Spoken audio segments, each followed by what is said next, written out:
अवधूतचिंतन श्री गुरुदेव दत्त. दिगंबरा दिगंबरा श्रीपादवल्लभ दिगंबरा. भक्तगण हो, आपण मागील 15व्या आणि 16व्या भागात आतले नाथ आणि बाहेरचे नाथ याबद्दल जाणून घेतले. या भागात संत एकनाथ महाराजांना दत्त दर्शनाचा लाभ ज्या ठिकाणी झाला त्या श्री क्षेत्र सुलीभंजनबद्दल आपण जाणून घेणार आहोत. जनार्दन स्वामी हे 15व्या शतकात होऊन गेलेले संत. या काळात यादवांचे राज्य संपवून मुसलमानी अंमल महाराष्ट्रात सुरू झाला होता. जनार्दन स्वामी देवगिरी किल्ल्यावर किल्लेदाराच्या पदरी कारभारी होते. संत जनार्दन स्वामींची समाधी देवगिरी किल्ल्यावर आहे.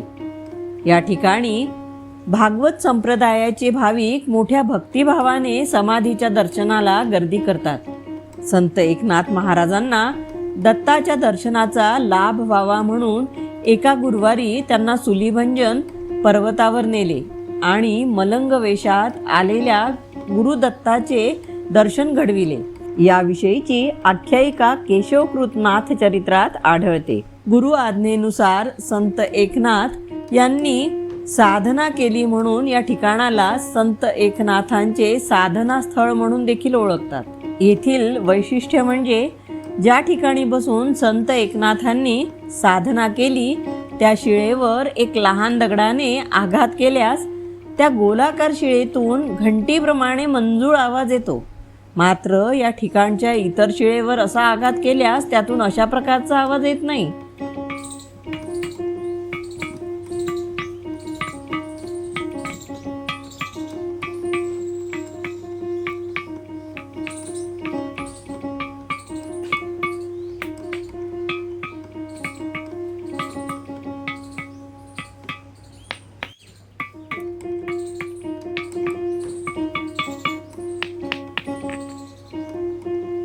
संभाजीनगरपासून 30 किलोमीटर अंतरावर दत्तात्रयाचे साक्षात्कार झालेले निसर्गरम्य सुलीभंजन दत्तधाम ठिकाण आहे.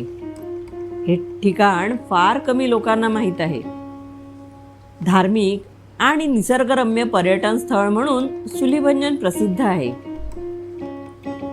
दौलताबादच्या देवगिरी किल्ल्याच्या उत्तर वायव्येस सुलीभंजन हे छोटेसे गाव आहे. खुलताबाद पासून 5 किलोमीटर अंतरावर श्री दत्तधाम, सूर्यकुंड आणि चंद्रकुंड पर्वत आहेत.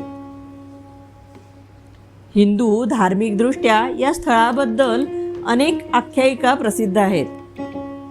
हिंदू धार्मिक ग्रंथातील काशीखंड, पद्मपुराण, श्री दत्त प्रबोध, नाथ चरित्र अशा प्राचीन ग्रंथातून या ठिकाणाचा महिमा वर्णिला गेला आहे. वेरूळ शिवालय महात्म्य संस्कृत 33व्या अध्यायामध्ये याचा निर्देश आहे.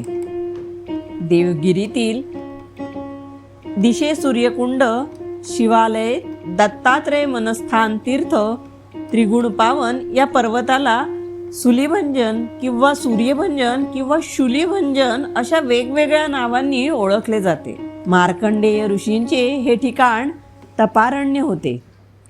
मार्कंडेय ऋषीच्या तपश्चर्येने प्रसन्न होऊन त्यांच्यावरील मृत्यू संकट श्री शिवाने टाळल्याची कथा शुलीभंजन तथा सूर्यभंजन या ग्रंथात आहे. मार्कंडेय ऋषींनी या ठिकाणी तपश्चर्या केल्याचा उल्लेख उपरी निर्दिष्ट सर्व ग्रंथातून आला आहे. कैवल्येश्वर येथे जवळच हेमांडपंथी शिवमंदिर आहे. या मंदिरात कैवल्येश्वराची आराधना फार पूर्वीपासून होत असल्याची ग्वाही अनेक प्राचीन ग्रंथात आहे. या मंदिराजवळ सूर्यकुंड आणि चंद्रकुंड हे 2 कुंड आहेत. वेरूळ येथील विनायक बुवा टोपरे रचित श्री क्षेत्र ब्रह्मसरोवर महात्म्य मध्ये सूर्यकुंडाचा महिमा वर्णिला आहे. या ठिकाणी सहस्त्रलिंग सरोवर असल्याचे बोलले जाते, परंतु त्या सरोवराचा शोध अद्याप लागलेला नाही. भक्तगण हो, या आधीचे भाग आपण पाहिले नसतील तर डिस्क्रिप्शनमध्ये प्लेलिस्टची लिंक दिलेली आहे. यात आपल्याला सगळे भाग पाहायला मिळतील. आणि कृपया सबस्क्राईब करा आणि लाईक करा.